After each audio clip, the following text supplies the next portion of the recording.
मेरे सनातनी प्रियजन, आपको कोटि कोटि नमन। मैं विशाल शर्मा आपका स्वागत करता हूं आपके अपने YouTube चैनल सनातन विद्या में। आज का विषय है भोजन शुद्धि के लिए देश शुद्धि। यहाँ पर देश शुद्धि का अर्थ है भूमि शुद्धि। आइए प्रारंभ करें।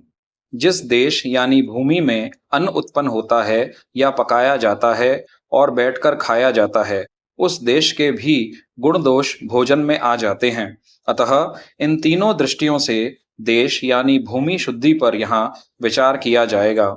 यह सभी जानते हैं कि एक ही गन्ना विभिन्न क्षेत्रों में उत्पन्न होने पर भी सभी जगह गुणों का स्वाद भिन्न भिन्न प्रकार का होता है। इसका एकमात्र कारण देश यानी भूमि भेद ही है।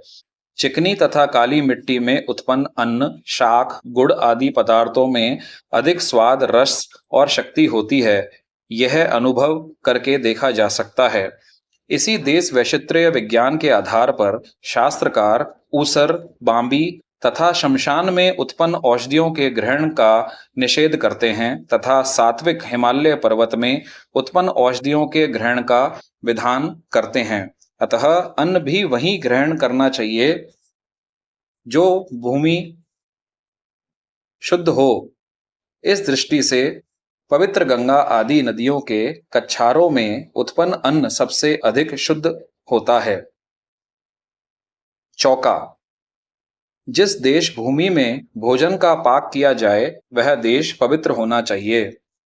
इसमें किसी भी भौतिक विज्ञानवादी का मतभेद नहीं है, क्योंकि मल मूत्र आदि द्वारा अशुद्ध भूमि में भोजन बनाने से उनके दूषित परमाणुओं का भोजन में प्रवेश हो जाता है।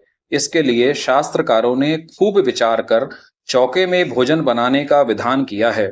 छोटे छोटे बाल बच्चे घूम फिरकर घर में जहां तहां मल मूत्र का त्याग करते रहते हैं।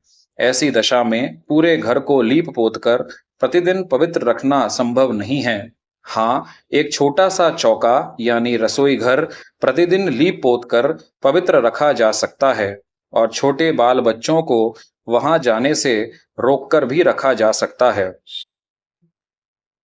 चौके की पूर्ण शुद्धि के लिए ही बिना पैर धोए चौके में जाने का निषेध किया गया है। इतना ही नहीं, किंतु और अधिक दूरदर्शिता से चौके की एक सीमा बनाकर उसके अंदर भी बिना पैर धोए जाना मना कर दिया है। इसमें दूरदर्शिता यह है कि जब चौके की सीमा के अंदर भी गंदे पैर से नहीं जाने दिया जाएगा, तब भोजन पात्रों तक तो जाएगा ही कैसे। यदि सीमा ना बनाई जाए तो जब तक हम अपने गंदे हाथ पैरों से भोजन को ना स्पर्श कर दें तब तक अशुद्धि नहीं मानेंगे। परंतु बात ऐसी नहीं है, क्योंकि गंदे परमाणुओं का प्रभाव एक दो हाथ दूर से ही भोजन पर पड़ जाता है। उससे बचने के लिए सीमा बनानी ही चाहिए। सीमा भेद के लिए कहा गया है, जल, तृण, अग्नि, भस्म, मार्ग, खंबा या दीवार आदि से पंक्ति यानी सीमा भेद हो जाता है। इसी प्रकार कोयला और मिट्टी की रेखा आदि से भी सीमा भेद हो जाता है। इसी शास्त्र प्रमाण अनुसार भोजन बनाने के स्थान पर सीमा बनाई जाती थी और अब भी कुछ लोग बनाते हैं। अतः इसे पाखंड नहीं समझना चाहिए। यह एक बहुत समझदारी भरा कार्य है। चौके में ही भोजन करें, मेज कुर्सी पर नहीं। शुद्ध देश यानी चौके में बना हुआ भोजन भी यदि बाल बच्चों के मल मूत्र से लिप्त चौके के बाहर अपवित्र स्थान में, खाट में, दरी या गद्दों में रखकर दिया जाएगा तो उसमें अशुद्धि आ जाएगी। इसलिए चौके में बैठकर ही भोजन करना हितकर है। एक प्रसंग है। एक चतुर महिला बहन सावित्री ने कहा कि स्वामी जी, हमारे घर में बच्चों को प्लास्टिक का कपड़ा नीचे बिछाकर सुलाते हैं, इसलिए दरी, गद्दा तथा खाट अपवित्र नहीं होते और घर में कहीं भी बच्चे मल मूत्र कर देते हैं तो तुरंत धोया जाता है, अतः घर भी पवित्र रहता है। मैंने कहा, बाई, सत्य सत्य बताना, पूरी सावधानी रखने पर भी कभी इस गद्दे पर बालक ने मल मूत्र का त्याग किया है या नहीं? सावित्री ने कहा, कि सो तो एक बार ही नहीं अनेक बार किया है। हमने कहा फिर पवित्र कैसे?